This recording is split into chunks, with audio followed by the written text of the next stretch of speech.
Hallelujah, praise the lord. ದೇವರಿಗೆ ಸ್ತೋತ್ರವಾಗಲಿ.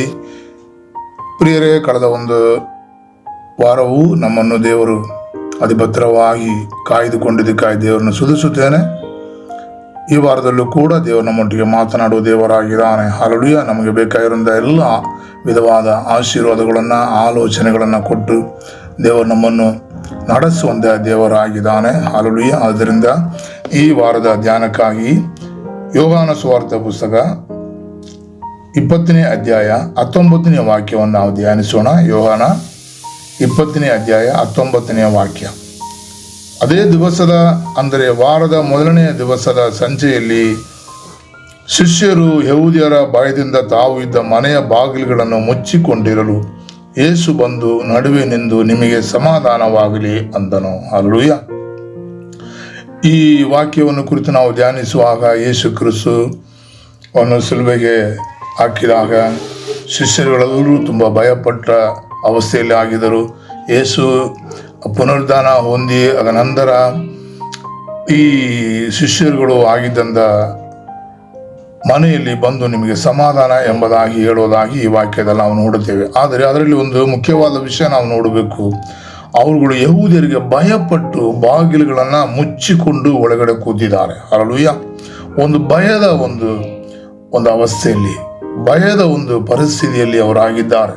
ಮತ್ತು ನಮ್ಮನ್ನು ಕೂಡ ಯೇಸುವನ್ನು ಶಿಲುಬೆಗೆ ಹಾಕಿದವರು ನಮ್ಮನ್ನು ಕೂಡ ಹಿಡಿದುಕೊಂಡು ಹೋಗಿಬಿಡ್ತಾರೋ, ನಮ್ಮನ್ನು ಕೂಡ ಶಿಲುಬೆಗೆ ಹಾಕಿಬಿಡ್ತಾರೋ, ನಮ್ಮನ್ನು ಕೂಡ ಏನಾದರೂ ಉಪದ್ರವ ಮಾಡ್ತಾರೋ ಎಂಬುದಾಗಿರುವಂಥ ಭಯ ಅವರಲ್ಲಿ ಉಂಟಾಗಿತ್ತು. ಪ್ರಿಯ ದೇವಜನರೇ, ಹಾಲೆಲೂಯಾ, ನಮ್ಮಲ್ಲಿ ಅನೇಕ ಸಮಯ ಹಲವು ಕಾರ್ಯಗಳನ್ನು ಕುರಿತಾದ ಭಯ ನಮಗೆ ಉಂಟಾಗುವಾಗ, ನಾವು ದೇವರನ್ನು ಕೂಗಿಕೊಳ್ಳುವಾಗ ದೇವರು ನಮಗೆ ಸಮಾಧಾನ ಅಂತ ಹೇಳಿ ನಮ್ಮ ಮುಂದೆ ಬಂದು ನಿಂತುಕೊಂಡು ನಮಗೆ ಸಮಾಧಾನ ಕೊಡುವ ದೇವರಾಗಿದ್ದಾನೆ.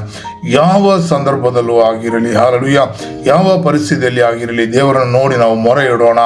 ದೇವರು ತಕ್ಕ ಸಮಯದಲ್ಲಿ ಬಂದು ನಮ್ಮನ್ನು ಸಮಾಧಾನ ಪಡಿಸುವ ದೇವರಾಗಿದ್ದಾನೆ. ನಮ್ಮ ಅವಶ್ಯಕತೆಗಳ ಮೇಲೆ ಕರಚಾಚಿ ನಮ್ಮನ್ನು ಅನುಗ್ರಹಿಸುವ ದೇವರಾಗಿದ್ದಾನೆ. ಇವತ್ತು ನೀವು ನಿಮ್ಮನ್ನು ಕುರಿತು ಆಲೋಚಿಸಿರಿ. ಯಾವ ವಿಷಯದಲ್ಲಿ ನೀವು ಭಯಪಟ್ಟಿದ್ದೀರಿ, ಯಾವ ವಿಷಯದಲ್ಲಿ ಮುಂದೆ ಹೋಗಲು ಸಾಧ್ಯವಾಗದೆ ನೀವು ಭಯಪಟ್ಟು ಆಗಿದ್ದೀರಿ. ಹಾಲೆಲೂಯಾ. ಪ್ರಿಯ ದೇವಜನರೇ, ದೇವರು ನಮಗೆ ಸಮಾಧಾನ ಕೊಡೋದಕ್ಕೆ ಅವನು ಶಕ್ತನಾಗಿದ್ದಾನೆ. ಹಾಲೆಲೂಯಾ. ಭಯಪಡಬೇಡ, ಹೆದರಬೇಡ. ಆತ ನಿಮ್ಮೊಂದಿಗೆ ಇರುತ್ತಾನೆ, ಆತ ನಿಮ್ಮ ಜೊತೆಯಲ್ಲಿ ಇರುತ್ತಾನೆ, ಆತ ನಿಮ್ಮ ಜೊತೆಯಲ್ಲಿ ನಿಮ್ಮನ್ನು ನಡೆಸುತ್ತಾನೆ. ನಿಮಗೆ ಬೇಕಾಗಿರುವಂಥ ಸಮಾಧಾನ, ಸಂತೋಷವನ್ನು ಕೊಟ್ಟು ನಿಮ್ಮನ್ನು ಹಾಲೆಲೂಯಾ ನಡೆಸುವುದಕ್ಕೆ ಅವನು ಶಕ್ತನಾಗಿದ್ದಾನೆ. ಹಾಲೆಲೂಯಾ. ಅದರಿಂದ ಎಲ್ಲ ಭಯವನ್ನು ದೇವರ ಕರದಲ್ಲಿ ಕೊಡೋಣ. ಕರ್ತನೇ, ನನಗಿಂದ ವಿಷಯದ ಮೇಲೆ ಭಯವಿದೆ, ನೀನು ನಮ್ಮನ್ನು ಪರಿಹರಿಸು, ನೀನು ನಮ್ಮನ್ನು ಸಮಾಧಾನ ಪಡಿಸು, ನೀನು ನಮಗೆ ಸಂತೋಷ ಕೊಡು ಎಂಬುದಾಗಿ ದೇವರ ಕರದಲ್ಲಿ ಕೊಟ್ಟು ಪ್ರಾರ್ಥಿಸೋಣ. ದೇವರು ಖಂಡಿತವಾಗಿ ನಮಗೆ ಬೇಕಾದ ಸಮಾಧಾನವನ್ನು ಕೊಟ್ಟು ನಮ್ಮ ನಡೆಸೋದಕ್ಕೆ ಅವನು ನಮ್ಮ ಜೊತೆಯಲ್ಲೇ ಇರುತ್ತಾನೆ. ಹಾಲೆಲೂಯಾ. ತಲೆಗಳನ್ನು ಬಾಗಿ ನಾವು ಪ್ರಾರ್ಥಿಸೋಣ. ನಮ್ಮ ಕರ್ತನ ತಂದೆ, ಈ ಬೆಳಗಿನ ಸಮಯದಲ್ಲಿ ಕರ್ತಾವೆ, ನಿನ್ನ ಸಮ್ಮುಖ ನೇರವಾಗಿ ನಾವುಗಳು ಬಂದಿದ್ದೇವಪ್ಪ. ಅನೇಕ ಸಮಯ ಕರ್ತನೆ, ಹಾಲೆಲೂಯಾ ಕರ್ತನೆ, ನಾವು ಭಯಪಟ್ಟು ಇರುವಾಗ, ಕರ್ತನೆ ಮುಂದೆ ಏನಾಗುತ್ತದೋ ಎಂಬುದಾಗಿ ಭಯದಲ್ಲಿ ಆಗಿರುವಾಗ ಕರ್ತಾವೆ, ನೀನೇ ಬಂದು ನಮಗೆ ಸಮಾಧಾನ ಕೊಡು ದೇವರೆಂಬುದಾಗಿ ನಂಬಿ ನಿನ್ನ ಬಳಿಯಲ್ಲಿ ನಾವು ಮೊರೆ ಇಡುತ್ತಿದ್ದೇವಪ್ಪ. ಶಿಷ್ಯರುಗಳು ಬಾಗಿಲುಗಳನ್ನು ಮುಚ್ಚಿಕೊಂಡು ಭಯಪಟ್ಟು ಇರುವಾಗ, ಯೂದರುಗಳಿಗೆ ಭಯಪಟ್ಟು ಕರ್ತನೆ ಮನೆಯಲ್ಲಿ ಕೂತಿದ್ದಾಗ ನೀನು ಬಂದು ಅವರಿಗೆ ಸಮಾಧಾನ ಅಂತ ಹೇಳಿ ಅವರುಗಳನ್ನು ಸಮಾಧಾನ ಪಡಿಸಿದೆಯಲ್ಲ ಕರ್ತನೆ, ಅವರ ಭಯಗಳನ್ನು ಹೋಗಲಾಡಿಸಿದೆಯಲ್ಲ ರಾಜ.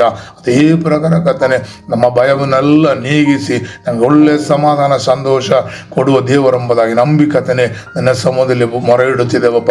ನಮ್ಮ ಭಯಗಳನ್ನೆಲ್ಲ ನೀಗಿಸಿ ಕರ್ತನೆ, ನಮ್ಮ ಎಲ್ಲ ವಿಧವಾದ ಶತ್ರುವನ್ನು ಹಾಲೆಲೂಯಾ ಆಮೇನ್ ಹಾಲೆಲೂಯಾ ತೊಲಗಿಸಿ ಕರ್ತನೆ, ನಮಗೆ ವಿರುದ್ಧವಾಗಿ ಹೋರಾಡುವನ್ನೆಲ್ಲ ಶತ್ರುನ ಆಮೇನ್ ಬಾಧೆಗಳನ್ನು ಹೋಗಲಾಡಿಸಿ ಕರ್ತನೆ, ನೀನು ಕರ್ತನೆ ನಮಗೆ ಬೇಕಾಗಿರುವ ಸಮಾಧಾನ, ಸಂತೋಷ ಕೊಡುವ ದೇವರಾಗಿದೆ ರಾಜ. ನಿನ್ನೆ ನಾವು ನಂಬಿ ಬಂದಿದ್ದೇವಪ್ಪ. ನೀನೇ ನಮಗೆ ಆಶ್ರಯ ಕರ್ತನೆ. ಸ್ತೋತ್ರ. ಹಾಲೆಲೂಯಾ. ನಮ್ಮ ಪ್ರಾರ್ಥನೆ ಕೇಳಿದಕ್ಕಾಗಿ ಸ್ತೋತ್ರ. ಯೇಸುವಿನ ನಾಮದಲ್ಲಿ ಬೇಡುತ್ತೇವೆ ತಂದೆಯೇ, amen. Hallelujah. Praise the Lord. ದೇವರು ನಿಮ್ಮೊಬ್ಬರನ್ನು ಅನುಗ್ರಹಿಸಲಿ. ಸ್ತೋತ್ರಂ ಸ್ತೋತ್ರಂ ಸ್ತೋತ್ರಂ.